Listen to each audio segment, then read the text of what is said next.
அந்த காலத்தில் அண்ணாமலை ரெட்டியார்னு ஒருத்தர் இருந்தார். அவர் வெங்கனூர் அப்படிங்கிற கிராமத்தில் இருந்தார்.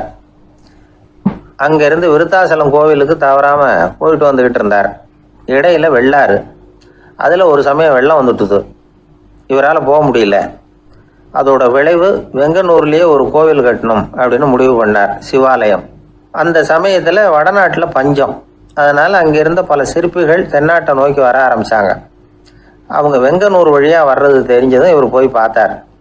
இங்கே ஒரு கோவில் கட்டணும், அதுக்கு நீங்கள் உதவணும்னார். பஞ்ச காலத்தில் இப்படி ஒரு வாய்ப்பு கிடைச்சதில் அவங்களுக்கும் ரொம்ப மகிழ்ச்சி. உற்சாகத்தோடு ஒத்துக்கிட்டாங்க. ஆலய திருப்பணி ஆரம்பமாச்சு. அவங்களுக்கு வேண்டிய எல்லா வசதிகளையும் இவர் செஞ்சு கொடுத்தார். அவங்களுக்கு எந்த குறையும் இல்லாமல் பார்த்துக்கிட்டார்.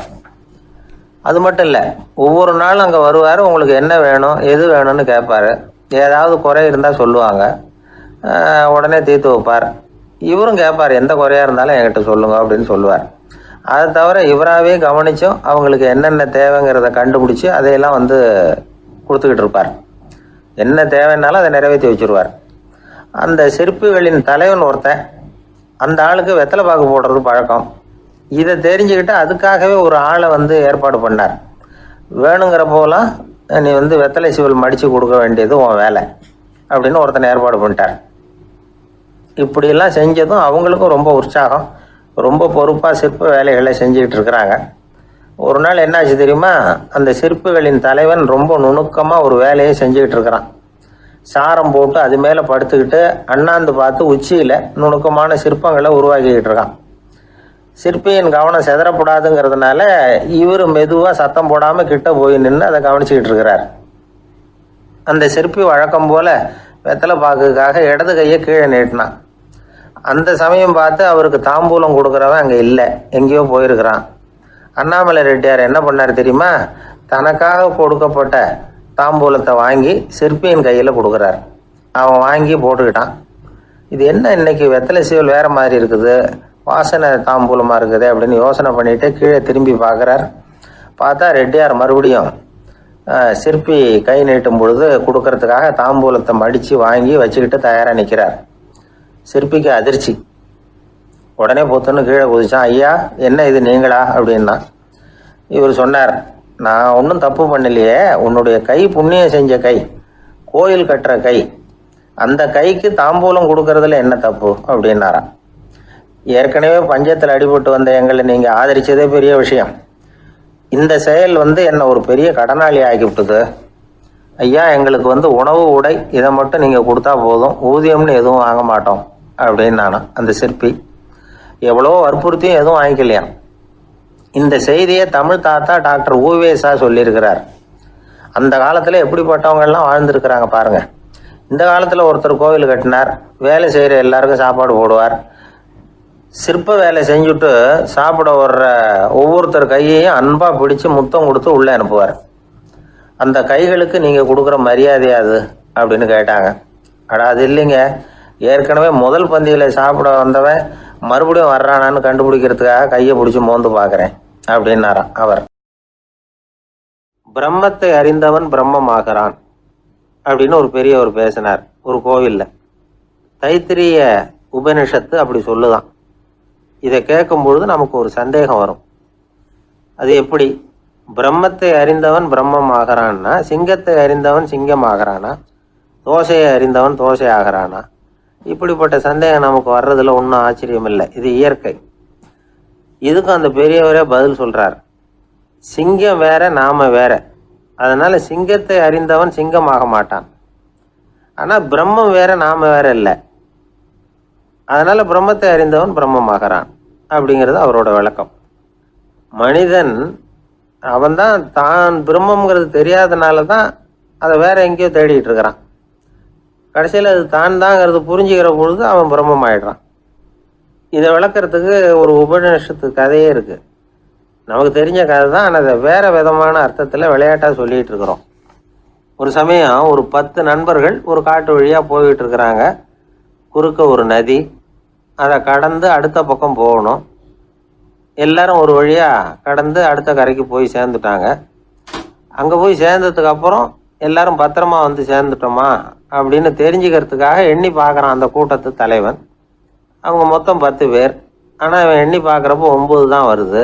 ஏன்னா அவன் தன்னை விட்டுவிட்டான். எதிரில் நிற்கிறவங்கள மட்டுமே எண்றான். ஐயோ 10வது ஆள் எங்கேங்கிறான், பதறான். சரி நீ இரு நான் எண்ணி பார்க்குறேன்னு சொல்லிவிட்டு இன்னொருத்தன் வந்து எண்றான். அவனும் தன்னை விட்டுட்டு எண்றான். 9 தான் வருது. எல்லாரும் கொய்யோ முறையோன்னு கத்த ஆரம்பிச்சிட்டாங்க. அந்த சமயத்தில் ஒரு பெரியவர் அந்த பக்கமாக வர்றார். என்ன விஷயம்னு விசாரிக்கிறார். 10வது ஆள் 6 அடிச்சுட்டு போட்டுது அப்படின்னு சொல்லி இவங்க அழறாங்க. சரி அழாதீங்க அப்படின்னு சொல்லி அந்த தலைவனை பார்த்து இப்படி வாங்குறார். வர்றான். இப்போ எனக்கு முன்னாடி ஒரு தரம் எண்ணு பார்க்கலாம்ங்கிறார். 1 2 3ன்னு ஆரம்பித்து 9ல் வந்து முடிக்கிறான். உடனே பெரியவர் நீ தான் அந்த 10வது ஆள் அப்படிங்கிறார். இது உண்மை. நாம தான் அது. நாம தான் நம்மளை வேற எங்கேயோ தேடிட்டு இருக்கிறோம். நாம எங்கேயோ தேடிட்டு இருக்கிறோமே அந்த பிரம்மம் நாம தான்.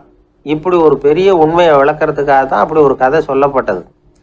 ஆனால் அதை வந்து நாம் வேற விதமாக வேடிக்கையாக உபயோகப்படுத்திக்கிட்டு இருக்கிறோம். எப்படி தெரியுமா? ஒரு ஆத்தங்கரையில் ஒரு 10 பேர் மூழ்கிக்கிட்டே நின்றுக்கிட்டு இருந்தாங்களாம். அந்த பக்கமாக வந்த ஒருத்தன் ஏன் இப்படி மூழ்கிக்கிட்டு நிற்கிறீங்கன்னு கேட்டிருக்கிறான். எங்களுக்கு நீச்சல் தெரியாது, நாங்கள்லாம் அடுத்த கரைக்கு போய் சேரணும் அப்படின்னாங்களாம். சரி நாங்கள் விட்டுட்டு போய் விடுறேன். எல்லாரும் அக்கறைக்கு போய் சேர்ந்த உடனே ஆளுக்கு ₹1 வீதமாக மொத்தம் ₹10 எனக்கு கொடுக்கணும் அப்படின்னு இருக்கான் இவன். சரின்னு ஒத்துக்கிட்டாங்க. இவன் ஒவ்வொருத்தராக கையை பிடிச்சி மெதுவாக ஆற்றுல இறக்கி அழைச்சிட்டு போயிட்டான். 9 பேரை கரை சேர்த்துட்டான். 10வது ஆள் பாதி ஆற்றுல போயிட்டு இருக்கிறப்போ திடீர்னு வெள்ளம் வந்துட்டுது. புடி நழுவி போச்சு. கையை விட்டுட்டான். வெள்ளம் அடிச்சுட்டு போட்டுது. அழைச்சிட்டு வந்தவன் நீச்சல் அடித்து தடுமாறி கரைக்கு வந்து சேர்ந்துட்டான். கரையில் இருந்தவங்களுக்கு இந்த விஷயம் தெரியாது.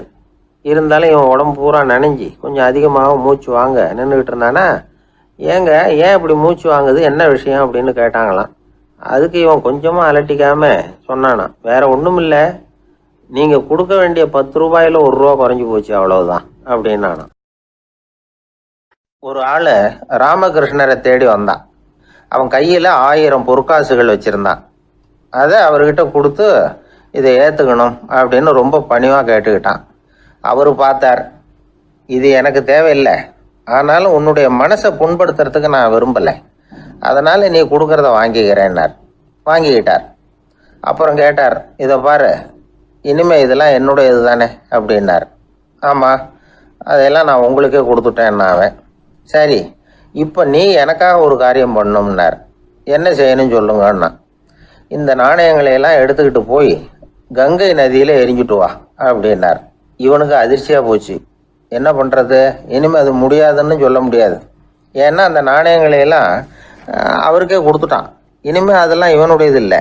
பேசாமல் அவ்வளவே அள்ளிக்கிட்டு ஆத்தங்கரைக்கு போனான். போனவன் ரொம்ப நேரம் திரும்பியே வரல. ராமகிருஷ்ணருக்கு சந்தேகம், என்ன ஆச்சு அந்த மனுஷனுக்கு, காசுகளோடு அந்த கங்கையில் குதிச்சுட்டானா, போகும்பொழுதே ஒரு மாதிரியாக தான் போனான், போய் என்னன்னு பார்த்துட்டு வாங்க அப்படின்னார். அங்கே இருந்த ஒருத்தர் ஓடி போய் பார்த்தார். அவர் போய் பார்க்கும் பொழுது அவன் அங்கே இருந்தான். அதுக்கப்புறம் அவர் திரும்பி வந்தார். வந்து விவரத்தை சொன்னார். அதாவது அவன் கங்கை கரையில் உட்காந்துக்கிட்டு ஒவ்வொரு நாணயமாக 1 2ன்னு எண்ணி எண்ணி வீசிக்கிட்டு இருக்கிறான். அவனை சுற்றி ஒரு கும்பல் நின்றுக்கிட்டு அவனை தடுத்துக்கிட்டு இருக்குது அப்படின்னு விவரத்தை சொன்னார் போயிட்டு வந்தவர். இதை கேட்டதும் ராமகிருஷ்ணரே புறப்பட்டு அங்கே போனாராம். என்ன இப்படி பண்ணிகிட்டு இருக்கிற, நான் உன்னை அந்த நாணயங்களை கங்கையில் வீசி எறிய சொன்னேன், நீ ஏன் அதை எண்ணிக்கிட்டு இருக்கிற அப்படின்னார்.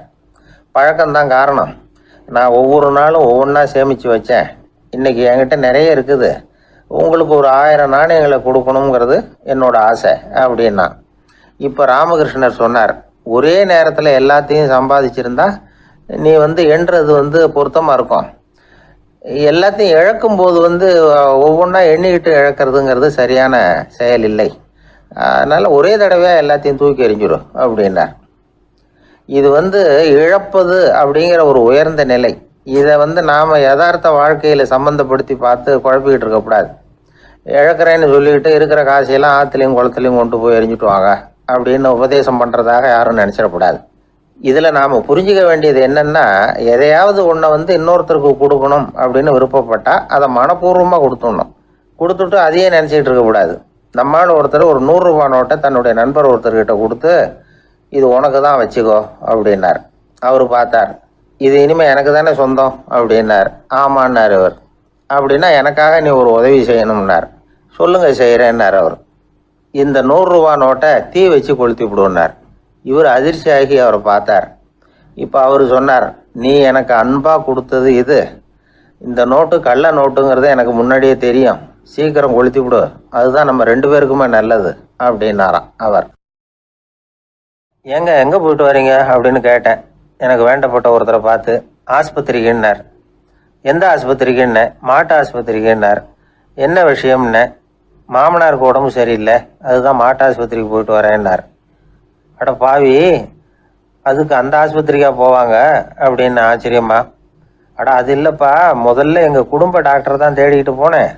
அவர் அந்த நேரத்தில் அவர் வளர்க்குற நாய்க்குட்டிக்கு உடம்பு சரியில்லைன்னு சொல்லி அதை தூக்கிக்கிட்டு மாட்டு ஆஸ்பத்திரிக்கு போயிட்டாராம் சொன்னாங்க. அதனால் அங்கே போய் அவரை சந்தித்து விஷயத்தை சொல்லிவிட்டு வர்றேன்னார். அப்புறம் தான் எனக்கு கொஞ்சம் நிம்மதியாக இருந்தது. பொதுவாக நமக்கு தெரிஞ்ச வரையில் டாக்டர்கள் 2 வகை. நமக்கு வைத்தியம் பண்ணுற டாக்டர்கள் ஒரு வகை, நம்மக்கிட்ட இருக்கிற ஆடு மாடு கோழிக்கு வைத்தியம் பண்ணுற டாக்டர்கள் ஒரு வகை. இப்போ தான் எனக்கு தெரியும் இன்னொரு வகையான டாக்டர்களும் உண்டுங்கிறது. அது யாருன்னா பூச்சிகளுக்கு வைத்தியம் பண்ணுற டாக்டர்கள், அதாவது பூச்சி டாக்டர்கள். வெளிநாடுகளில் அப்படிலாம் கூட சில பேர் இருக்கிறாங்க.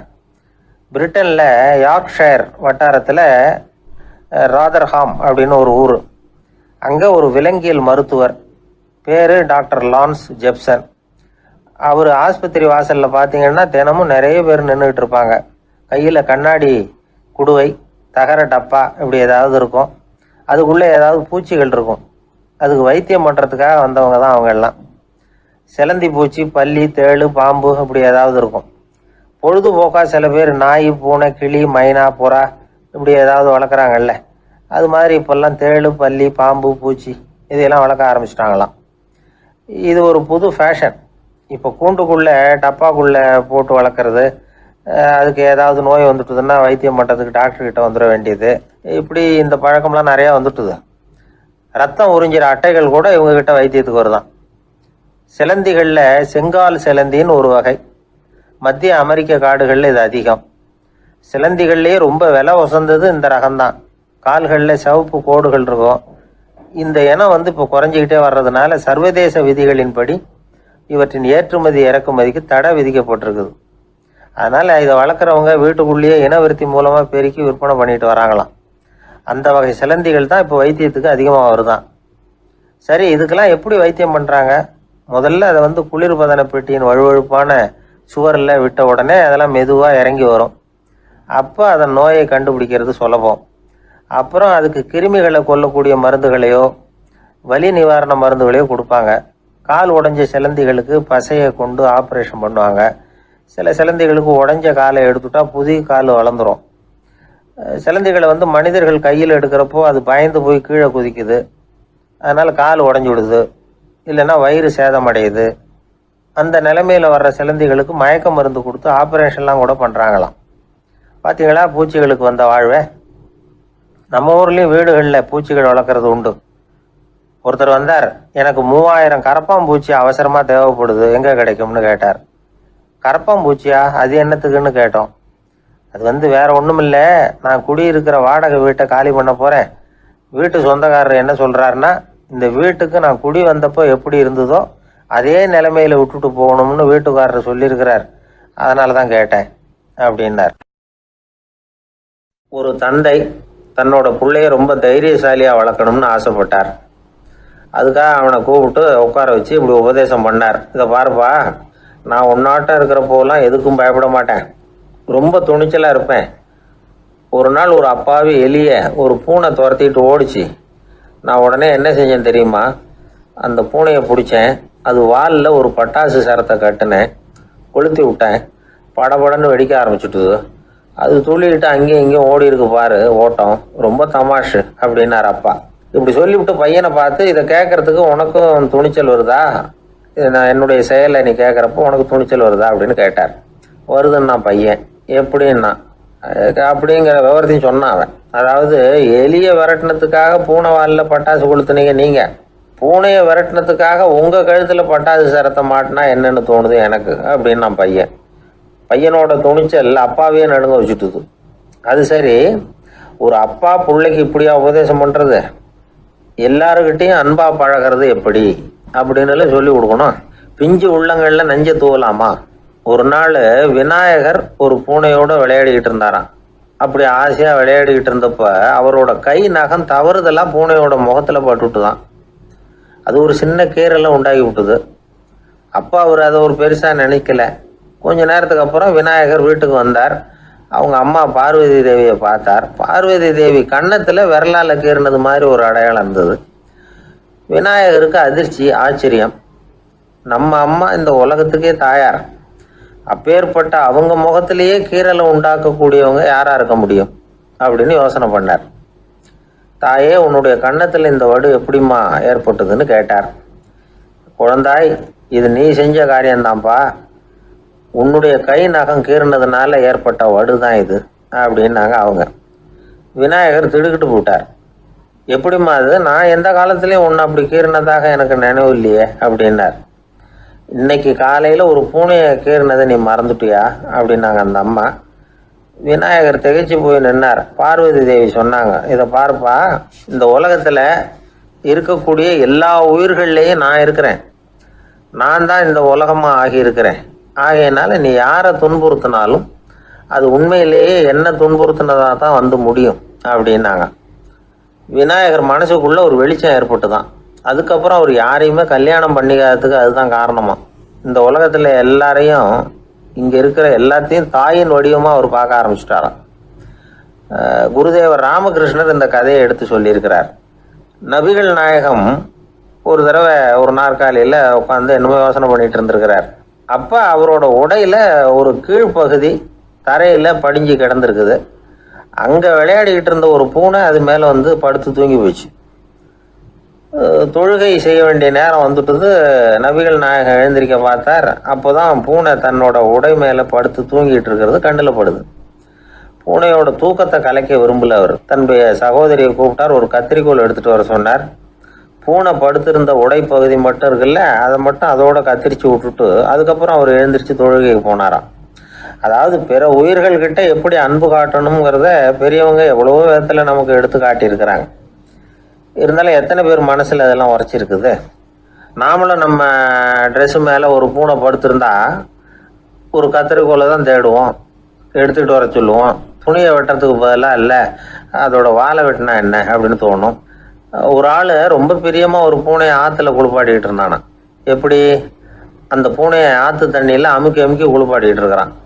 அந்த வழியாக போன பெரியவர் ஒருத்தர் இதை பார்த்தார். இதை பார்ப்பா, பூனையை அது மாதிரி ஆற்று தண்ணியில் அமுக்கி குளிப்பாட்டாத, மூச்சு திணறி செத்து போடும் அப்படின்னு அட்வைஸ் பண்ணார். நீ போய் அவன் வேலையை பார்த்துக்கிட்டு, எனக்கு எல்லாம் தெரியும்னா இவன். சரின்னு அவர் போயிட்டார். கொஞ்ச நேரம் கழித்து அவரே அந்த வழியாக திரும்பி வந்துக்கிட்டு இருந்தார். ஆற்றுல பூனையை குளிப்பாட்டிக்கிட்டு இருந்தவன் அழுதுகிட்டு உட்காந்துருக்கிறான். பக்கத்தில் அந்த பூனை செத்து கிடக்குது. இதை பார்த்தார் பெரியவர். நான் தான் அப்போவே சொன்னேனே அந்த பூனையை ஆற்றுல நினைக்காதேன்னு, அதை கேட்டிருந்தா அப்படி ஆயிருக்குமா அப்படின்னார். அந்த ஆள் கோபமாக இவரை முறைச்சி பார்த்தான். அட போய்யா, இந்த பூனை ஆற்றுல குளித்ததுனால ஒன்றும் செத்து போகல, குளித்ததுக்கு அப்புறம் அதோட உடம்பு ஈரமாக இருக்குதுன்னு அதை புழிஞ்சேன், அதனால தான் இப்படி ஆயிட்டுது அப்படின்னு நானா. உலகத்தில் எது எதுக்கும் ஆராய்ச்சி கூடங்கள் இருக்குதுல்ல, அது மாதிரி தூக்கத்தை பற்றி ஆராய்ச்சி பண்ணுறதுக்கு ஒரு ஆராய்ச்சி கூடம் இருக்குது. அப்படி ஆராய்ச்சி பண்ணணும்னா அதுக்கு மூழ்கிக்கிட்டு இருக்கணும்ல. அதனால தான் அந்த ஆராய்ச்சி கூடம் இங்கே இல்லை. அமெரிக்காவில் பாஸ்டன் பல்கலைக்கழக மருத்துவமனையில் அது இருக்குது. அங்கே தூக்கத்தை பற்றி பல விதமான ஆராய்ச்சிகள் பண்ணிகிட்டு இருக்கிறாங்க. அந்த ஆராய்ச்சி கூடத்தில் இயக்குனராக இருக்கிற ஒரு நிபுணர் அவர் என்ன சொல்கிறாரு தெரியுமா? உங்களுக்கு தூக்கம் வரலையா, நீங்கள் நல்லா தூங்குறதுக்கு தாராளமாக சில யோசனைகளை என்னால் சொல்ல முடியும் அப்படிங்கிறார். யோசனை தானே, காசா பணமாக கேட்டு வச்சுக்கலாமே. உணவு, மனநிலை, தூங்கும் இடத்தோட சூழ்நிலை, படுக்கைக்கு செல்றப்போ உள்ள பழக்க வழக்கங்கள், இது காரணமாக ஒருத்தருக்கு தூக்கம் வராமல் போகலாம். தூக்கம் வராததுக்கு இதுதான் காரணம்னா அதையெல்லாம் சுலபமாக கட்டுப்படுத்தலாங்கிறார் அவர். தூக்கத்தை வரவழைக்கக்கூடிய ஒரு நல்ல மருந்து உடற்பயிற்சி. ஆனால் ஒன்று, படுக்க போகிற நேரத்தில் இது மாதிரி உடற்பயிற்சிகள் எல்லாம் செய்யக்கூடாது. கொஞ்சம் முன்னாடி பகல்லையே இந்த பயிற்சிகளை செய்கிறது நல்லது. தூக்கம் வராமல் அவதிப்படுறவங்க பிற்பகல் நேரங்களில் காஃபி, டீ இது மாதிரி பானங்களை சாப்பிடக்கூடாது. மது அருந்துறது கூட தூக்கத்தை பாதிக்கும். வெது வெதுப்பான நீரில் குளிக்கிறது, தியானத்தில் ஈடுபடுறது, ஓய்வாக இருக்கிறது, படுக்கிறது, அதாவது படுக்கிறதுக்கு முன்னாடி ஒரு கோவலை பால் சாப்பிட்றது, இதெல்லாம் தூக்கத்தை வரவழைக்கிறது ரொம்ப உதவியாக இருக்கும். இன்னொரு விஷயம் என்னன்னா, தூங்கி ஆகணுமேங்கிற கவலை வேண்டியதில்லை. அப்படி நினைச்சு கவலைப்படுறதை விட்டுடணும். தூக்கம் வரலையா, உடனே படுக்கையை விட்டு எழுந்திருக்க வேண்டியது. வெளியில வாங்க, வேற ஏதாவது வேலையில் ஈடுபடுங்க, கொஞ்ச நேரம் உலாவுங்க, அல்லது ஏதாவது ஒரு புஸ்தகத்தை எடுத்து படிங்க. களைப்பு ஏற்பட்டால் மறுபடியும் படுக்கைக்கு போங்க, தூக்கம் தானே வந்துடும். ஒரு விஷயத்தை மட்டும் நல்லா ஞாபகத்தில் வச்சுக்கணும். படுக்கைக்கு போகிறப்போ உங்கள் மற்ற எல்லா பிரச்சனைகளையும் மறந்துடணும். அது எப்படி சார் முடியும்? அந்த நேரம் தானே எல்லா பிரச்சனையும் வரிசையாக ஞாபகத்துக்கு வருது அப்படின்னு நாம் நினைக்கலாம். ஆனால் பழக்கத்தில் அதை நாம் மாற்றிக்க முடியும். கொஞ்சம் முயற்சி பண்ணணும், அவ்வளோதான். இது எல்லாமே ஆராய்ச்சி பண்ணி பார்த்துட்டு அந்த நிபுணர் சொல்கிற கருத்து தான். இன்னொரு விஷயமும் அவர் சொல்கிறார். அது என்னன்னா, உடல் கோளாறு காரணமாக தூக்கம் வராமல் அவதிப்படுறவங்களுக்கெல்லாம் இந்த யோசனைகள் சரியாக வராது அப்படிங்கிறார். அதுக்கெல்லாம் மருத்துவ சிகிச்சை கொடுத்து தான் சரி பண்ணணும். சில பேருக்கு நடு ராத்திரியில் மூச்சு திணறல் ஏற்பட்டு தூக்கம் வராமல் போயிடும். ஊரெல்லாம் தூங்குறப்ப தான் மட்டும் தூங்காமல் மூழ்கிட்டு இருக்கிறது, ஊரெல்லாம் மூழ்கிட்டு இருக்கிறப்போ தான் மட்டும் தூங்குறது, இது மாதிரி கோளாறுகளால் சில பேர் பாதிக்கப்படலாம். காலு தசை முறுக்கிக்கிறதுனால சில பேருக்கு அடிக்கடி விழிப்பு வரலாம்.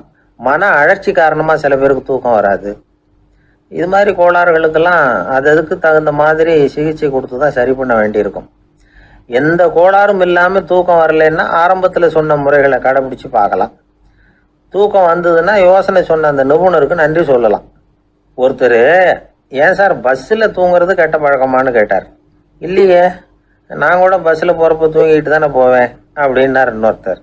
அப்புறம் ஏன் என்ன டிரைவர் வேலை வேணாம்னு வீட்டுக்கு அனுப்பி வச்சுட்டாங்க அப்படின்னாராம் அவர். ஒருத்தரை பார்த்து உன்னுடைய நண்பர்கள் யார் அப்படின்னு ஒரு கேள்வி கேட்டு பாருங்க. கொஞ்சம் யோசிச்சு பதில் சொல்லுவாங்க. அவங்க கிட்டேயே உன்னுடைய எதிரிகள் யார் அப்படின்னு கேளுங்க, கடகடன்னு ஒப்பிச்சிருவாங்க. நம்ம மனசு இருக்க, அது எப்படின்னா, நம்ம நண்பர்களை விட எதிரிகளை அது நல்லா ஞாபகத்தில் வச்சுக்கும். இது ஒரு ஆச்சரியமான உண்மை. உங்களால் நண்பர்களை மறந்துட முடியும், ஆனால் எதிரிகளை மறந்துட முடியாது. இது ஒரு வேடிக்கையான நிலைமை தான். அழகான தருணங்களை நாம் ஏன் மறந்துடுறோம்? இது இயற்கை. ஏன்னா நம்ம மனசு மலர்களை கவனிக்கிறது இல்லை, அதில் இருக்கிற முள்ளை தான் கவனிக்குது. தன்னை காயப்படுத்துகிற எதையும் அது உடனே கண்டுகொள்ளுது. ஒரு தெளிந்த சிந்தனையுடைய மனசு மிக அழகாக உள்ள எல்லாத்தையும் கவனிக்கும். அது நன்றியுடன் உணரக்கூடிய எல்லாத்தையும் பார்த்து குறிச்சிக்கும். இப்படிப்பட்டவங்க வாழ்க்கை இயல்பாகவே நல்லா அமையும். அது ரொம்ப அபூர்வம். மனசில் உள்ள ஒரு சிறிய அமைப்பை மாற்றுவதை பொறுத்து தான் இந்த விஷயம் அப்படிங்கிறார் ஓஷோ.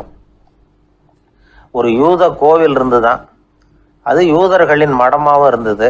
அங்கே ஒரு தலைமை குரு, அவர் ரொம்ப கண்டிப்பானவர். அந்த கோவிலை ஒட்டி ஒரு தோட்டம்.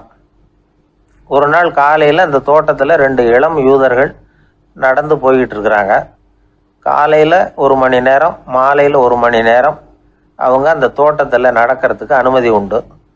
மற்ற நேரங்களில் அவங்க மத புத்தகங்களை படிக்கணும், பிற விதிமுறைகளை கடைபிடிக்கணும். அந்த 2 பேருமே தொடர்ந்து புகைப்பிடிக்கிற பழக்கம் உள்ளவங்க.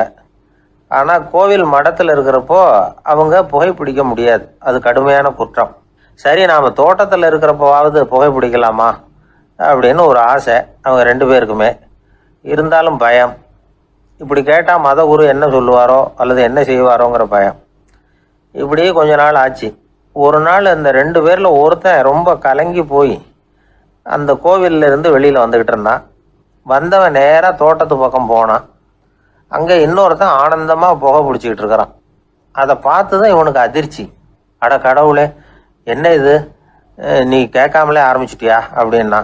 இல்லை, நான் கேட்டுவிட்டு தான் ஆரம்பிச்சிருக்கேன்னா அவன். அப்படியா, என்ன மனுஷன் இவர், நானும் தான் கேட்டேன், என்ன கண்ணாமுன்னான்னு திட்டிவிட்டார். இது என்ன கோவிலா இல்லை நரகமா? உனக்கு புகை பிடிக்கணும்னு ஆசையாக இருந்தால் நரகத்துக்கு போகணும்னு சொல்லிவிட்டார். அது சரி, உன்னை மட்டும் எப்படி அனுமதிச்சார் அப்படின்னு கேட்டான் இவன். அவன் சிரிச்சுக்கிட்டே, நீ எப்படி கேட்ட சொல்லு அப்படின்னா. நாம் இந்த தோட்டத்துக்கு வர அனுமதிக்கப்பட்டிருக்கிறதே ஜபத்துக்காகத்தானே, அதனால் நான் ஜபம் சொல்லும் பொழுது புகை பிடிக்கலாமா அப்படின்னு கேட்டேன். அதுக்கு தான் அவர் சத்தம் போட்டு என்னை அடிக்கவே வந்துட்டார் அப்படின்னா இவன். நீ ஒரு மாதிரியாக கேட்டிருக்க, நான் வேற மாதிரியாக கேட்டிருக்கிறேன். ஜெபம் சொல்லும்போது புகை பிடிக்கலாமான்னு நீ கேட்டிருக்க. ஐயா, புகை பிடிக்கும் பொழுது ஜபிக்கலாமா அப்படின்னு நான் கேட்டேன். அதில் தப்பு ஒன்றும் இல்லை அப்படின்னு பதில் சொல்லிட்டார். அப்படின்னா ஒரு சிறிய மாற்றம்தான் அது மிகப்பெரிய மாறுதலை ஏற்படுத்தி விட்டது. மனசு நல்ல விதமாக சிந்திக்க ஆரம்பிச்சுட்டுதுன்னா மகிழ்ச்சிக்கு பஞ்சம் இல்லை. ஒரு கஞ்சன் ஆற்றுல விழுந்துட்டான், வெள்ளத்தில் தத்தளிச்சுக்கிட்டு இருக்கிறான். கரையில் நின்ன ஒருத்தர் உன் கையை கொண்டா இப்படி பிடிச்சி இழுத்து கரையில் சேர்த்து விடுறேன்னார். எதையும் கொடுத்து பழக்கம் இல்லாத அவன் கையையும் கொடுக்க மாட்டேன்னுட்டான். இவர் பார்த்தார், உன் கையை கொடுன்னு சொல்றதுக்கு பதிலாக நான் என் கையை கொடுக்குறேன் பிடிச்சிக்கோ அப்படின்னார். அவன் கப்புன்னு பிடிச்சிக்கிட்டான், இழுத்து கரையில் போட்டார். 1816 வருஷம் செப்டம்பர் மாதம் 11ஆம் தேதி பிரான்ஸ் தேசத்தில் உள்ள ஒரு மருத்துவமனை. அங்கே ஒரு இளம் டாக்டர் கொஞ்ச நாளைக்கு முன்னாடி தான் அந்த ஆஸ்பத்திரியில் புதுசாக வேலைக்கு சேர்ந்துருக்கிறார். அவர் பேர் ரெனே லெனக். அவர் அன்னைக்கு காலையில் அந்த மருத்துவமனையில் அப்படியே ரவுண்ட்ஸ் வந்துக்கிட்டு இருக்கிறார். வார்டில் ஒரு படுக்கையில் ஒரு இளம் பெண் படுத்திருக்கிறா. அந்த பொண்ணுக்கு இருதய நோயாக இருக்கலாம்ங்கிறது மற்ற டாக்டர்கள் சந்தேகம். அந்த காலத்துல எல்லாம் ஒருத்தருடைய இருதய துடிப்பை தெரிஞ்சுக்கணும்னா நோயாளியின் மார்பில் டாக்டர் காதை வச்சு பார்த்து தான் தெரிஞ்சுக்கிறது வழக்கம். ஆனால் இந்த பெண்ணும் இளம் பெண், அந்த டாக்டரும் புதுசாக சேர்ந்துருக்கிறவர். அதனால் பரிசோதனை பண்ண தயங்கினார். கொஞ்ச நேரம் யோசனை பண்ணார். திடீர்னு ஒரு ஞாபகம் வந்தது அவருக்கு. அதாவது அன்னைக்கு விடியற் காலையில் தோட்டத்தில் அப்படியே வாக்கிங் போயிட்டு இருந்தப்போ சின்ன பசங்கள்லாம் ஒரு மரக்கட்டையை வச்சு விளையாடிக்கிட்டு இருந்தாங்களாம். அதை அவர் பார்த்துருக்கிறார். அது என்ன விளையாட்டுனா, ஒரு நீளமான மரப்பலகை, அதில் ஒரு முனையில் ஒரு பையன் தன்னுடைய காதை வச்சுக்கிட்டு இருக்கிறான், மறுமுனையில் இன்னொரு பையன் அந்த மரப்பலகையை ஒரு ஆணியால் கீறிக்கிட்டு இருக்கிறான். ஒரு முனையில் ஆணியால் கீறும் பொழுது மறுமுனையில் காதை வச்சிருக்கிற பையனுக்கு அந்த சத்தம் துல்லியமாக கேட்குது. அந்த டாக்டருக்கு காலையில் பார்த்த இந்த விளையாட்டு ஞாபகத்துக்கு வந்துட்டுது. உடனே என்ன பண்ணார் தெரியுமா? ஒரு நீளமான காகிதத்தை எடுத்தார், அதை அப்படியே உருளை மாதிரி உருட்டினார். ஒரு முனையை அந்த நோயாளியின் மார்பில் இடது பக்கம் வச்சார், இன்னொரு முனையில் தன்னுடைய காதை வச்சார். என்ன ஆச்சரியம்! நோயாளியின் மார்பில் நேரடியாக காதை வச்சு கேட்கறத விட துல்லியமாக கேட்டுது இதய துடிப்பு. இதய துடிப்பு மட்டும் இல்லை, மூச்சு இழுத்து விடுறது, திரவ பொருள்களின் அசைவு, எல்லா சத்தமும் தெளிவாக கேட்குது. கிரேக்க மொழியில் ஸ்டெத்தாஸ் அப்படின்னா மார்பு, ஸ்கோப்பின் அப்படின்னா பார்ப்பதுன்னு அர்த்தம். அதனால் டாக்டர் ரெனே லெனக் தான் கண்டுபிடிச்ச கருவிக்கு ஸ்டெத்தஸ்கோப் அப்படின்னு பேர் வச்சார். அவரே முதல் மாடலையும் செஞ்சார். அளவு ரொம்ப பெருசாக இருந்தது, சுலபமாக எடுத்துகிட்டு போகிறது கஷ்டம், அது அவ்வளோ கஷ்டமாக இருந்தது அது.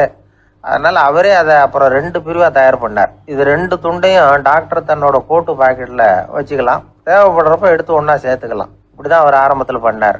தன்னுடைய இந்த கண்டுபிடிப்பை பற்றி அவர் ஒரு புத்தகம் எழுதினார். நிறைய விற்றுது, புகழும் பணமும் சேர்ந்தது. பணமும் புகழும் சேர்ந்தது மாதிரியே அவருக்கு ஒரு நோயும் சேர்ந்தது. அது என்ன நோயின்னு கண்டுபிடிக்கிறதுக்கும் அவர் கண்டுபிடிச்ச கருவி தான் உபயோகப்பட்டு தான். அவரே அதை கண்டுபிடிச்சார். அவருக்கு வந்திருந்தது காச நோய். 1826 வருஷம் ஆகஸ்ட் மாதம் 13ஆம் தேதி உலகத்தின் முதல் ஸ்டெதஸ்கோப்பை கண்டுபிடிச்ச டாக்டர் ரெனே லெனக் காலமானார். அவர் சாகிறதுக்கு முன்னாடி மரத்தால் செஞ்சு வச்சிருந்த ஸ்டெதஸ்கோப்பை தனக்கு வேண்டியப்பட்ட ஒரு டாக்டர்கிட்ட கொடுத்து, என்னுடைய சொத்துக்கள்லேயே ரொம்ப வசந்தது அப்படின்னு சொன்னாராம். அதுக்கப்புறம் 3 வெள்ளைக்காரங்க சேர்ந்து இந்த கருவியில் சில மாற்றங்களை பண்ணாங்க. ஆனால் 1829 லண்டனில் டாக்டர் நிக்கோலஸுங்கிறவர் ஒரு காதால் இதய துடிப்பை கேட்கறத விட டாக்டர் 2 காதாலையும் கேட்கறது தான் சரியாக இருக்கும் அப்படின்னு ஒரு கருத்தை வெளியிட்டார். அதுக்கப்புறம் ரொம்ப காலம் கழித்து 1852 ஜார்ஜ் காமான் அப்படிங்கிறவர் ரப்பர் டியூபுகளை உபயோகப்படுத்தி 2 காதாலையும் கேட்குற மாதிரி ஒரு புதிய வடிவத்தை அதுக்கு கொடுத்தார். அதுக்கு பிறகு அது படிப்படியாக எவ்வளவோ மாற்றங்கள் இருந்தாலும் ஆரம்பத்தில் டாக்டர் ரெனே லெனக் உருவாக்கின அடிப்படை மாடலை யாரும் மாற்றி அமைக்கலைங்கிறது தான் முக்கியமான விஷயம். நமக்கு தெரிஞ்ச ஒரு ஆஸ்பத்திரி, அதில் ஒரு நோயாளி, காலை நேரத்தில் நர்ஸு அந்த பக்கமாக போயிட்டு இருந்தாங்க. அதை பார்த்துட்டு ஒரு நர்ஸுன்னு கத்துறாரு. நர்ஸு அவசரமாக ஓடி என்ன விஷயம்னு கேட்டாங்க. சிஸ்டர், இங்கே பாருங்கள், உங்கள் டாக்டரை என் நெஞ்சில் ஒரு காதை வச்சு கேட்டுக்கிட்டு இருக்கிறார் அப்படின்னார் நோயாளி. சிஸ்டர் பதட்டப்படாமல், அதனால் என்ன, இந்த டாக்டர் பழமையான விஷயங்களில் ரொம்ப நம்பிக்கை உள்ளவர், அதனால் ஸ்டெதாஸ்கோப்பை உபயோகப்படுத்தாமல் காதை வச்சு கேட்குறார், அது ஒன்றும் தப்பு இல்லை அப்படின்னாங்களாம். ஐயோ, அதுக்காக இல்லை சிஸ்டர், இவர் என் நெஞ்சு மேலே தலையை வச்சது நேற்று ராத்திரி 9 மணி, இப்போ விடிஞ்சு போச்சு, இன்னமும் தலையை எடுக்கவே இல்லை, அதுக்காக தான் சந்தேகப்பட்டு உங்களை கூப்பிடுறேன் அப்படின்னாராம். இந்த உலகத்துல எத்தனை வகையான மனிதர்கள் இருக்கிறாங்க, ஒவ்வொரு மனிதனுமே ஒவ்வொரு வகை அப்படிங்கிறாங்க விஞ்ஞானிகள். மனிதர்களை 3 வகையா பிரிக்கலாம் அப்படின்னு சொல்றாங்க மெய்ஞானிகள். இவங்களை பற்றிலாம் ஏற்கனவே நாம் பேசியிருக்கிறோம். இப்போ டாக்டர் எட்வர்டு பேட்ச் அப்படிங்கிற நிபுணர் என்ன சொல்கிறார் தெரியுமா? மனிதர்களை 7 வகையாக பிரிக்கலாம்ங்கிறார். மனிதர்களின் மனநிலை அடிப்படையில் அவங்கள 7 விதமாக வகைப்படுத்துகிறார் அவர். சரி, அது என்ன 7 வகை? முதல் வகை என்னன்னா, பயந்த குணம் உள்ளவங்க. சார் ரொம்ப பயந்த சுபாவம், வீட்டில் கூட வாயே திறக்க மாட்டார், சாப்பிட போகிறப்ப மட்டும்தான் கொஞ்சம் வாயை திறப்பார், அப்புறம் மூடிக்குவார் அப்படின்னு சில பேரை பற்றி நாம் பேசிக்கிறது உண்டு. இவங்கெல்லாம் இந்த வகை, அதாவது பயந்த குணம் உள்ளவர்கள் அப்படிங்கிற முதல் வகை. சரி, 2வது வகை என்னன்னா, சஞ்சலப்படுகிறவர்கள், எதுக்கு எடுத்தாலும் கலக்கம், குழப்பம், இப்படியே காலம் தள்ளிட்டு இருப்பாங்க. பல பேர் பார்த்துருப்பீங்க. அவங்கெல்லாம் இந்த வகை. 3வது வகை என்னன்னா, யதார்த்த உலகை மறந்து கற்பனை உலகத்திலேயே மிதக்கிறவங்க. இளைஞர்கள், கவிஞர்கள், இப்படி பல பேர் இருக்கிறாங்க. எப்போ பார்த்தாலும் கற்பனை உலகத்திலேயே மிதந்துக்கிட்டு இருப்பாங்க. கிட்டத்தில் போய் என்னங்க ஒரு மாதிரியாக இருக்கிறீங்க அப்படின்னு கேட்டு பாருங்க, அவங்களெல்லாம் ஏதோ ஒரு அற்ப புழுவை பார்க்கறது மாதிரி அவங்கள பார்ப்பாங்க. அதுவும் அந்த வானத்து நிலாவை பாருங்கள், அது என்னை வா வான்னு கூப்பிடுது, எனக்கு சீக்கிரத்தில் ஒரு நாள் சிறகுகள் முளைக்கும், சிறகடித்து வானத்தில் பறந்து போவேன், அந்த செல்ல நிலாவை கொஞ்சிவிட்டு வருவேன், இப்படிலாம் பேசிகிட்டு இருப்பாங்க. கொஞ்சிறது அப்புறம் இருக்கட்டும், இப்போ கஞ்சிக்கு வழியே பாருப்பா அப்படின்னா அதை காதில் வாங்க மாட்டாங்க. நாம் ஏதோ இந்த உலகத்தை அனுபவிக்க தெரியாதவர்கள் மாதிரி நம்மளை அவங்க கவனிப்பாங்க. இப்படி ஒரு ரகம். 4வது வகை மனிதர்கள் எப்படின்னா, இவங்க தனிமை உணர்வு மிக்கவர்கள். இவங்க மற்றவங்களோட இயல்பாக நெருங்கி பழகிறதில்ல, தான் உண்டு தன்னுடைய வேலை உண்டுன்னு இருந்துட்டு போகிறவங்க. அடுத்த வீட்டில் இருக்கிறவர் யார் அப்படின்னு கேட்டால் கூட அடுத்த வீடுன்னு ஒன்று இருக்கா அப்படிங்கிறது மாதிரி நம்ம முகத்தை பார்ப்பாங்க. அவங்ககிட்ட மேற்கொண்டு நாம் என்னத்தை பேச முடியும்? இப்படி ஒரு வகை. 5வது வகை மனிதர்கள் எப்படின்னா, இவங்க மற்றவங்க செல்வாக்குக்கு உட்பட மறுப்பவர்கள். அடுத்தவங்களோட செல்வாக்குக்கு இவங்க ஆட்படுறதில்ல. நான் யார் தெரியுமான்னு கேட்டால் அதை தெரிஞ்சுட்டு எனக்கு என்ன ஆக போகுதும்பாங்க. இவங்கெல்லாம் அந்த ரகம். 6வது வகை மனிதர்கள் எப்பவும் எதுலேயும் பற்றில்லாமல் இருக்கிறவங்க. இது ஒரு துறவு மனப்பான்மை. இயல்பாகவே சில பேர் இப்படி உண்டு, அவங்களுக்கு எதுலேயும் ஒரு ஈடுபாடு இருக்காது. அப்படிப்பட்டவங்கெல்லாம் 6வது வகை. 7வது வகை மனிதர்கள் மற்றவங்க கவலையை தன்னுடையதாக ஆக்கிக்கிட்டு கவலைப்படுறவங்க. இவங்கெல்லாம் மகாத்மாக்கள். தாம் வேறு அடுத்தவங்க வேறு அப்படிங்கிற எண்ணம் இவங்களுக்கு வர்றதில்லை. அதனால் அடுத்தவங்களுக்கு ஒரு துன்பம் வந்ததுன்னா இவங்களால சும்மா இருக்க முடியறதில்ல. ஆக கூடி இப்படி 7 விதமான மனிதர்களை அடையாளம் காட்டுறார் அந்த நிபுணர். இதில் நாம் எந்த வகையில் வர்றோம் அப்படிங்கிறத நாம தான் அடையாளம் கண்டுபிடிக்கணும். எனக்கு தெரிஞ்ச ஒரு மனிதர் உண்டு. அவர் ஒரு வித்தியாசமான வகை. எதையும் நடைமுறை சாத்தியமாக சிந்திக்கிறவர். எப்பவும் அடுத்தவங்களும் நல்லா இருக்கணும், நாமும் நல்லா இருக்கணும் அப்படின்னு ஆசைப்படுறவர். அவருக்கு ஒரு சமயம் திடீர்னு உடம்பு சுகம் இல்லாமல் போயிட்டுது. டாக்டர்கிட்ட போனார், பணம் கொடுத்தார், வைத்தியம் பார்த்துக்கிட்டார். அவர் எழுதி கொடுத்த மருந்து சீட்டை வாங்கினார். ஒரு மருந்து கடைக்கு போனார், பணம் கொடுத்தார், மருந்து வாங்கினார். அதை எடுத்துகிட்டு வீட்டுக்கு வந்தார். அதுக்கப்புறம் அந்த மருந்து அவர் சாப்பிடணும்ல, சாப்பிடவே இல்லை, அப்படியே சும்மா வச்சுட்டார். அவரை பார்த்து கேட்டேன், ஏன் சார் இப்படி பண்ணுறீங்க, வீண் செலவு தானே இது, நீங்கள் ஏன் டாக்டர்கிட்ட போய் பணம் செலவு பண்ணினீங்கன்னு கேட்டேன். அவர் சொன்னார், டாக்டர் வாழணும் இல்லையா, அதனால தான் அப்படின்னார். சரி, அப்புறம் ஏன் மருந்து வாங்கினீங்க அப்படின்னு கேட்டேன். மருந்து கடைக்காரர் வாழணும் இல்லையா, அதனால தான் அப்படின்னார். சரி, அப்புறம் ஏன் வாங்கின மருந்து சாப்பிடாம வச்சுட்டீங்க அப்படின்னதுக்கு, நான் வாழணும் இல்லையா அதனால தான் அப்படின்னார். இவர் வாழ்க்கையை புரிஞ்சுக்கிட்டவர். இப்படி வாழ்க்கையை புரிந்து கொண்டு வாழ தெரிஞ்சுக்கணும். எந்த வகை மனிதர் நாம் அப்படிங்கிறத புரிஞ்சுக்கிட்டு வாழ்ந்தோம்னா வாழ்க்கையில் வெற்றி நிச்சயம். எதிர்காலத்தை நினச்சா எனக்கு ரொம்ப பயமாக இருக்குது சார் அப்படின்னு சொல்கிறவங்க நிறைய பேர் இருக்கிறாங்க. அதாவது பயப்படாத மனிதர்கள்னு யாருமே கிடையாது. ஒவ்வொருத்தருக்கும் ஒவ்வொரு விதமான பயம் இருந்தாலும் ஒட்டுமொத்தமாக பார்க்குறப்போ மனிதனுக்கு 6 விதமான பய உணர்வுகள் வரலாம் அப்படின்னு பெரியவங்க சொல்கிறாங்க. எல்லா விதமான பயமும் இந்த 6 வகைக்குள்ள அடக்கம். அந்த 6 வகை பயமும் 6 எதிரிகள் மாதிரியாம். 6 எதிரிகளையும் புரிஞ்சுக்கிட்டோம்னா போதும், வாழ்க்கையில சுலபமா வெற்றி அடைய முடியும். சரி, அந்த 6 வகை பயம் என்னென்ன அப்படின்னு பார்ப்போம். முதல்ல வறுமை பற்றிய பயம், 2வது பழிச்சொல் பற்றிய பயம், 3வது உடல் நலம் பாதிப்பு பற்றிய பயம், 4வது என்னன்னா காதல் தோல்வி, 5வது முதுமை, 6வது மரணம். அதாவது பயப்படுறதுங்கிறது ஒரு மனநிலை தான். இந்த மனநிலையை கட்டுப்படுத்த முடியும், திசை திருப்ப முடியும். சரி, இந்த பயங்களின் அறிகுறிகள் எப்படி இருக்கும்? வறுமை பற்றிய பயம் அப்படின்னு முதல்ல சொன்னோம் இல்லையா, அந்த பயத்தின் அறிகுறிகளை தெரிஞ்சுக்குவோம். எதுலேயும் அக்கறை இல்லாமல் இருக்கிறது, ஒரு குறிக்கோள் இல்லாமல் இருக்கிறது, வறுமையை சகிச்சுக்கிறது, வாழ்க்கையில் கிடைக்கிறது எதுவாக இருந்தாலும் ஆட்சேபனை இல்லாமல் ஏற்றுக்கிறது, மனசாலும் உடம்பாலும் சோர்ந்து போயிருக்கிறது, ஆர்வம், முனைப்பு, கற்பனை திறன் எதுவுமே இல்லாமல் இருக்கிறது. இதெல்லாம் தான் அந்த வறுமை பற்றிய பயத்தின் அறிகுறிகள். அந்த அடுத்தது ஒன்று பார்த்தோமே, பழிச்சொல் பற்றிய பயம். அதாவது அடுத்தவங்க நம்மளை குறை சொல்லி விடுவாங்களோ அப்படிங்கிற பயம். இதுக்கு அறிகுறி என்ன தெரியுமா?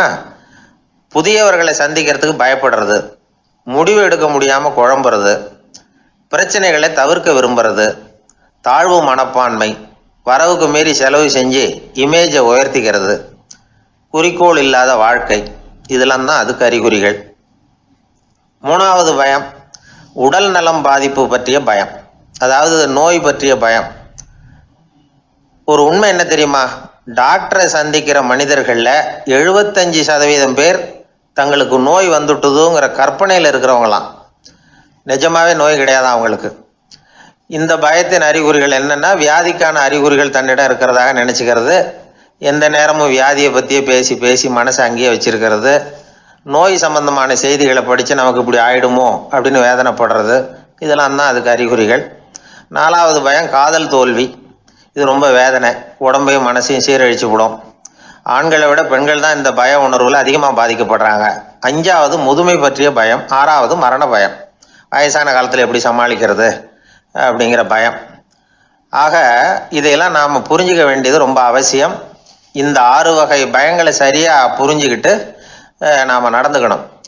வாழ்க்கையின் முன்னேற்றத்துக்கு இந்த பயங்கள் முட்டுக்கட்டே ஆகிடக்கூடாது. உழைச்சி பணம் சேர்க்கணும், உற்சாகமாக மனசை வச்சுக்கணும்.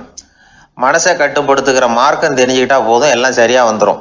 நம்ம ஆள் ஒருத்தன் சொன்னான், சார் எனக்கு வறுமை பற்றிய பயம்தான் இருந்தது, ஒரே ராத்திரியில் 30,000 ரூபா தயார் பண்ணிவிட்டேன், இப்போ எனக்கு இன்னொரு பயம் வந்துட்டுதுன்னா. என்ன பயம்னு கேட்டாங்க.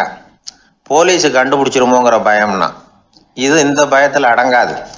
அதனால் அஞ்சி அஞ்சி சாவார், அஞ்சாத பொருள் இல்லை அப்படின்னு பாரதி சொன்னார் இல்லையா, அது மாதிரி பயத்தை புரிந்து கொண்டு அதற்கு தகுந்த மாதிரி நம்முடைய வாழ்க்கையை அமைத்து கொள்ள வேண்டும்.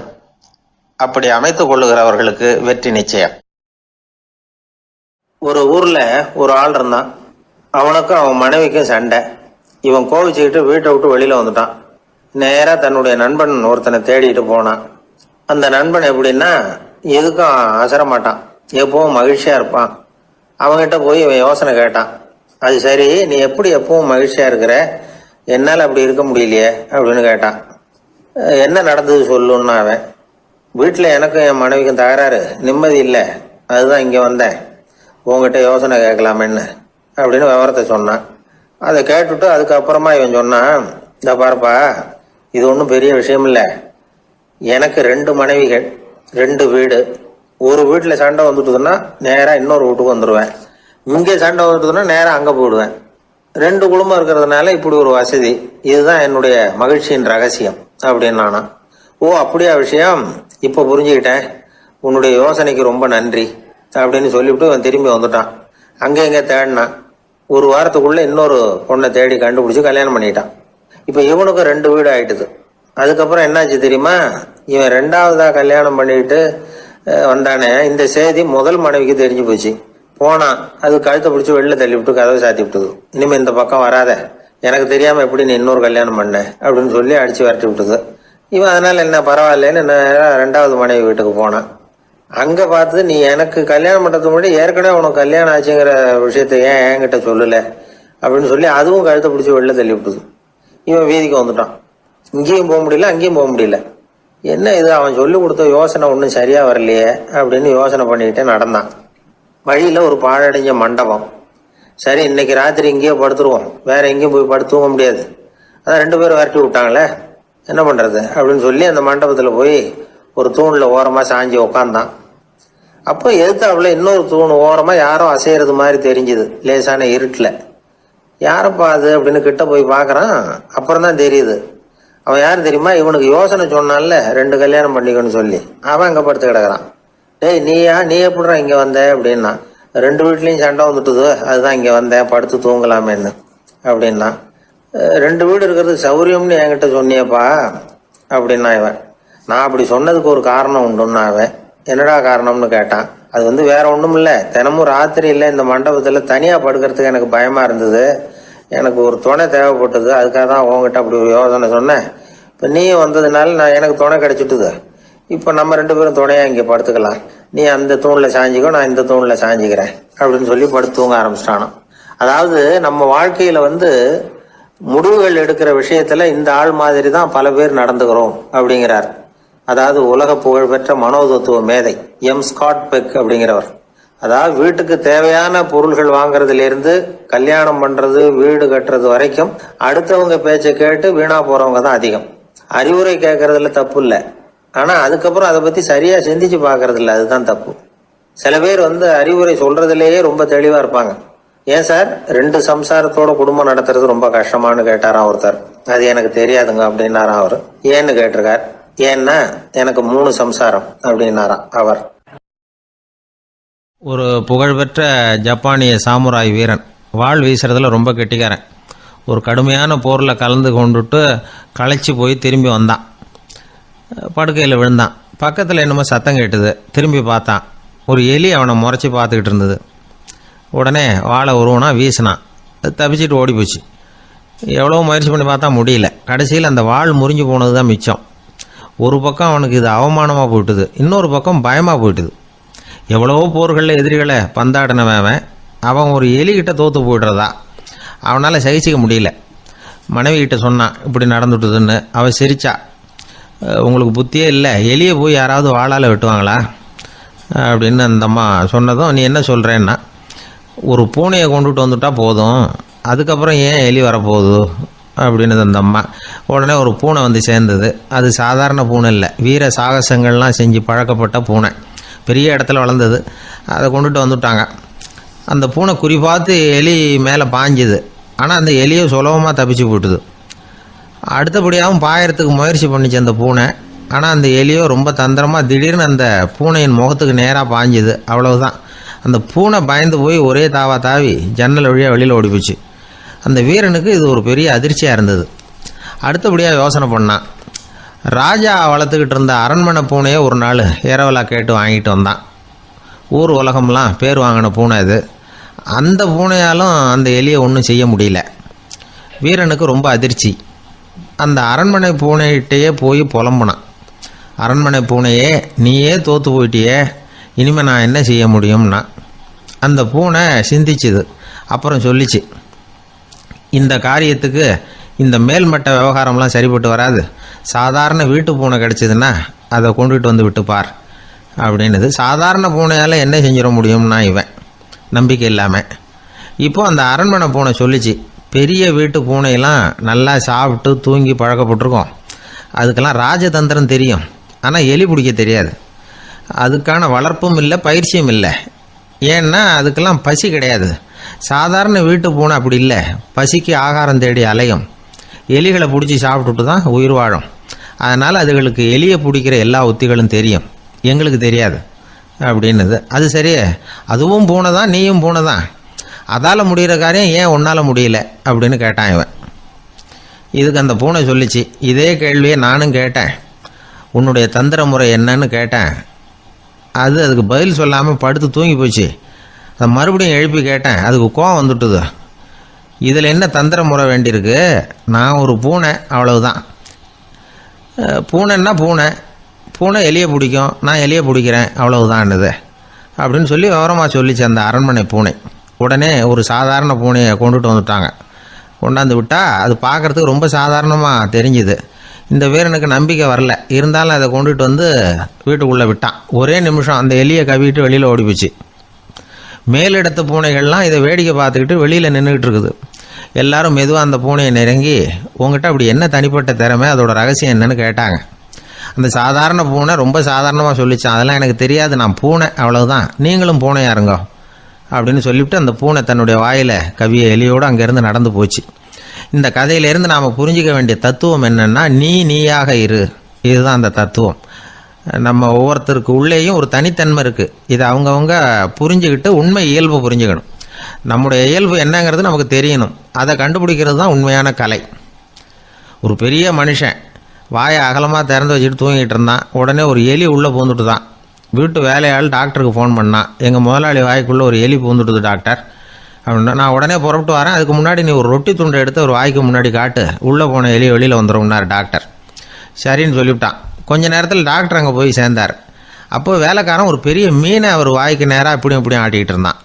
நான் ரொட்டி துண்டை தானே காட்ட சொன்னேன்னார் டாக்டர். அவன் சொன்னான், எலியை வெளியில் கொண்டுட்டு வர்றதுக்கு ரொட்டி துண்டை காட்ட சொன்னீங்க டாக்டர், அதுக்கப்புறம் அந்த எலியை துரத்திக்கிட்டு ஒரு பூனை உள்ளே போயிருக்கு, அதுக்காக தான் இந்த மீனை காட்டிக்கிட்டு இருக்கேன் நானா.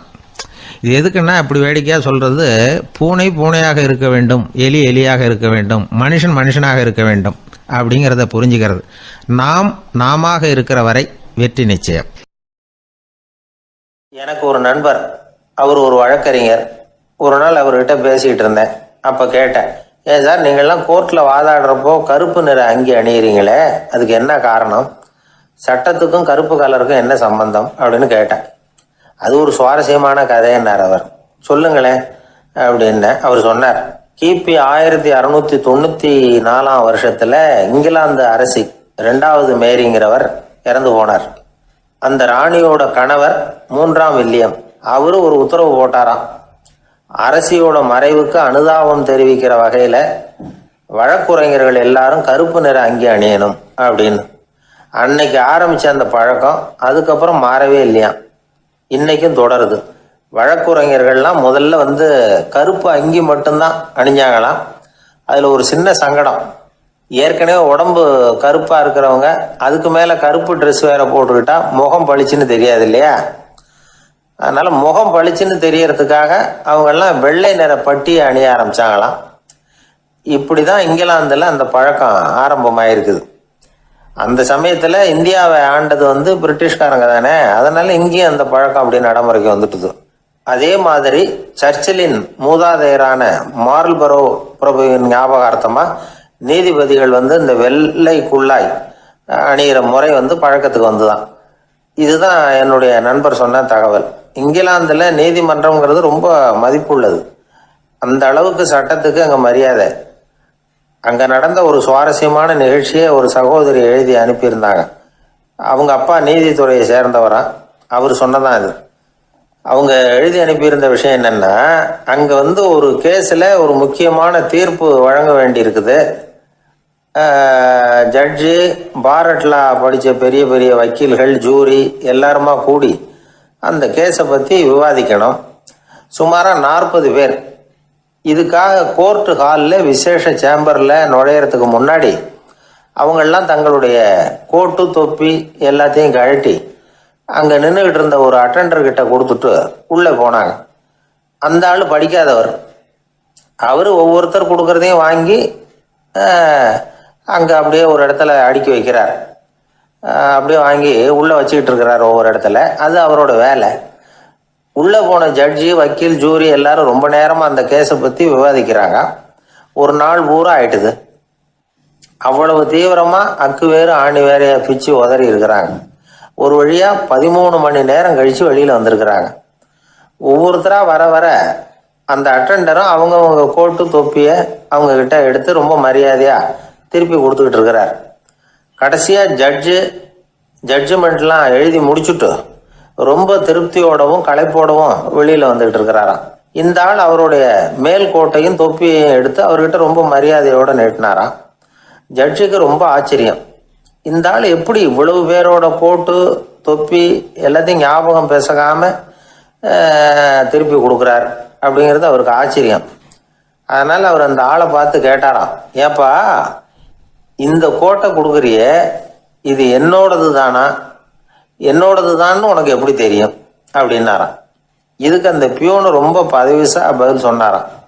ஐயா, இந்த கோட்டு ஹேட்டை உங்ககிட்ட வாங்கி மாட்டினேன், இப்ப திரும்ப உங்ககிட்ட தரணும், தந்துட்டேன். இதுதான் என்னோட வேலை.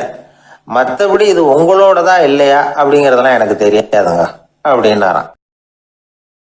உழைப்பும் நேர்மையும் உயர்வதற்கு வழிகள். அதை விட்டுட்டு உட்கார்ந்த இடத்துல இருந்துகிட்டே உயர போகணும் அப்படின்னு ஆசை கற்பனை பண்றாங்க. அந்த கற்பனையிலேயே பாதி வாழ்க்கை ஓடி போடுது. உழைப்புங்கிற வழியையும் நேர்மைங்கிற வழியையும் ஒதுக்கி விட்டு குறுக்கு வழியில ஓட நினைக்கிறவங்க குப்புற விழுந்துடுறாங்க. எந்த தொழிலை நாம செய்தாலும் சரி, அந்த தொழிலுக்குரிய பெருமையை நாம புரிஞ்சுக்கிட்டு அதுல ஈடுபடணும். அப்படி இல்லாம என்ன சார் பொழப்புது, இந்த தொழிலை மனுஷன் செய்வானா அப்படி புலம்பிக்கிட்டே இந்த தொழிலையே செஞ்சுக்கிட்டு இருக்கிறவங்க நம்மள பல பேர் உண்டு. செய்யும் தொழிலே தெய்வம் அப்படின்னு சொல்றாங்கல்ல, அப்படி சொல்றது எதுக்காக? அந்த அளவுக்கு அதுல ஒரு ஈடுபாடு வேணுங்கிறதுக்காகத்தான். ஒரு பெரிய மலைப்பகுதி, அந்த மலை அடிவாரத்துல ஒரு சிற்பி உட்காந்து ஒரு சிலையை வடிச்சுக்கிட்டு இருக்கிறான். கையில ஒரு சின்ன உளிய வச்சுக்கிட்டு ஒரு பெரிய கருங்கல் பாறையை கொஞ்சம் கொஞ்சமா உடைச்சுக்கிட்டு இருக்கான். ஒரு சிற்பத்தை வடிக்கிறதுங்கிறது அவ்வளவு உன்னதமான ஒரு தொழிலா? எல்லாராலையும் முடியுமா அது? அப்படி இருந்தும் அந்த சிற்பிக்கு மன நிறைவில்லை. அவன் நினைக்கிறான், இந்த கடுமையான வெயில்ல உட்கார்ந்து வேலை செய்யறது எவ்வளவு கஷ்டம். நாம ஒரு சிற்பியா இருக்கிறதுனால தானே சூரியன் கடுமையான வெப்ப கதிர்களை நம்ம மேல வீசுறான். நாமளே அந்த சூரியனா இருந்துட்டா இந்த கஷ்டம் இருக்காத. நம்மளை கஷ்டப்படுத்துறவன் நம்மளை விட வலிமை உள்ளவன், அதனால நாம அவனா மாறி விடுறதுதான் நல்லது அப்படின்னு அந்த சிற்பி யோசனை பண்ணான். அவன் எண்ணம் உடனே நிறைவேறிட்டுது. இயற்கைங்கிற மாபெரும் சக்தி அவனை ஒரு சூரியனா மாத்தி விட்டது. சிற்பி இப்போ ஒரு சூரியனா மாறினான். இனிமே இந்த உலகத்துல நம்மளை விட வலிமை உள்ளவன் வேற யாரும் கிடையாது அப்படின்னு நினைக்க ஆரம்பிச்சுட்டான். அவனுக்கு மகிழ்ச்சியா இருந்தது. அந்த மகிழ்ச்சி அதிக நேரம் நீடிக்கல. ஏன்னா கொஞ்ச நேரத்துல ஆகாயத்துல கரிய மழை மேகங்கள் அப்படியே சூழ்ந்து வந்தது. சூழ்ந்து வந்த மேகங்கள் சூரியனை மறைக்க ஆரம்பிச்சது.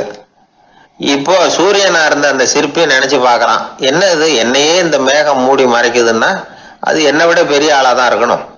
அதனால இனிமே நாம சூரியனா இருக்கக்கூடாது, நாம மேகமா தான் இருக்கணும், அதுதான் கௌரவம் அப்படின்னு நினைக்க ஆரம்பிச்சிட்டான். இப்பவும் பாருங்க, இயற்கை அவனுடைய ஆசையை நிறைவேற்றி வச்சது. சூரியனா இருந்த சிற்பி மேகமா மாறினான். வான வீதியில அப்படியே உல்லாசமா வர ஆரம்பிச்சான். அந்த உல்லாசமும் அதிக நேரம் நீடிக்கல.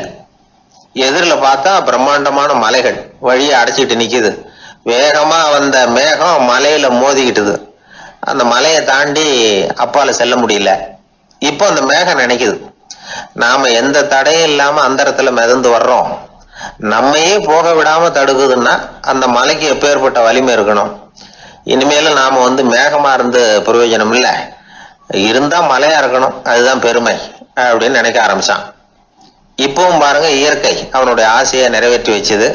மேகமா இருந்த சிற்பி மலையா மாறினான். பெரிய மலை பூமிக்கும் வானத்துக்குமா நின்றுகிட்டு இருக்கு. இனிமே நமக்கு எந்த கவலை இல்லை அப்படின்னு நினைச்சது அந்த மலை. இப்படி நினைச்சுக்கிட்டு இருந்த வேளையில அந்த மலையோட காலடியில அடிவாரத்துல ஏதோ சத்தம் கேட்டது. என்ன சத்தம் இது அப்படின்னு சொல்லி அந்த மலை மெதுவா குனிஞ்சு பார்த்துதான். பார்த்தா அங்க ஒரு மனுஷன் தன்னுடைய கையில உளிய வச்சுக்கிட்டு மலையை கொத்திக்கிட்டு இருக்கிறான். ஏதோ ஒரு சிற்பத்தை வடிக்கிறதுக்காக அவன் முயற்சி பண்ணிட்டு இருக்கிறான். இப்போ அந்த மலை நினைச்சுதான், மலையே ஒருத்தன் உடைக்கிறான்னா அவன் எப்பேற்பட்ட வலிமை உள்ளவனா இருக்கணும். இனிமேலும் மலையா இருந்து பிரயோஜனம் இல்ல, மனுஷனா மாறணும், அதுதான் சரி அப்படின்னு நினைச்சுதான். அந்த வினாடியே அந்த மலை ஒரு மனுஷனா மாறிச்சு. அவன் கையில ஒரு உளி, பழையபடியே ஒரு கருங்கல் பாறையை கொத்த ஆரம்பிச்சான்.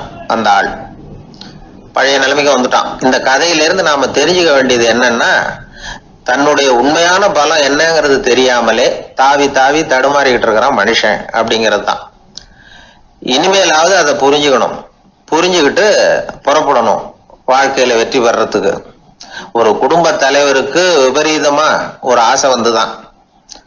அதாவது ஒரு நாள் பூராவும் புடவை கட்டிக்கிட்டு மனைவி செய்கிற வீட்டு வேலைகள், சமையல் வேலைகள் எல்லாத்தையும் தானே செய்யணும். மனைவிக்கு ஆண் வேஷம் போட்டு ஆபீஸுக்கு அனுப்பி வச்சுடணும் அப்படின்னு ஆசைப்பட்டான். இதுதான் அந்த ஆசை.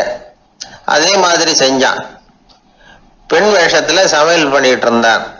இருட்டி விட்டுது. இந்த சமயத்துல வாசல் கதவு தட்டப்படுற சத்தம் கேட்டது. ஓடி போய் திறந்தான். பக்கத்து வீட்டு அம்மா கிடுகிடுன்னு உள்ள வந்துட்டாங்க, காப்பி பொடியோ ஏதோ வாங்கறதுக்கு. இவன் பயந்து போய், கமலாம்மா, நான் சுசீலா இல்ல, சுசீலாவோட புருஷன், பெண் வேஷத்துல இருக்கிறேன், சும்மா ஒரு சேஞ்சுக்காக அப்படின்னா. உடனே அந்த அம்மா கிட்ட வந்து, பயப்படாத, நானும் கமலா இல்ல, கமலாவோட புருஷன், இதுவும் சும்மா ஒரு சேஞ்சுக்காகத்தான் அப்படின்னு. இப்படி வாழ்க்கைய விபரீதமா நினைச்சுக்கிட்டு வேற வேற கற்பனைகள்ல வீணாக்கிக்கிட்டு இருக்கிறவங்க தான் ரொம்ப அதிகம். நாம அதுவா மாறணும்னு நினைக்கிறது தப்பு, நாம இருக்கணும் அப்படின்னு நினைக்கிறது தான் உண்மை, அதுதான் சரி. அந்த சிற்பி என்னென்னவோ கற்பனை பண்ணி கடைசியில மறுபடியும் சிற்பியாகவே வந்து சேர்ந்தான் பாருங்க. அதனால நம்முடைய உண்மையான பலம் என்ன அப்படிங்கறத தெரிஞ்சுக்கிட்டு நடந்துகிட்டோம்னா வாழ்க்கையில எப்பொழுதும் வெற்றி நிச்சயம்.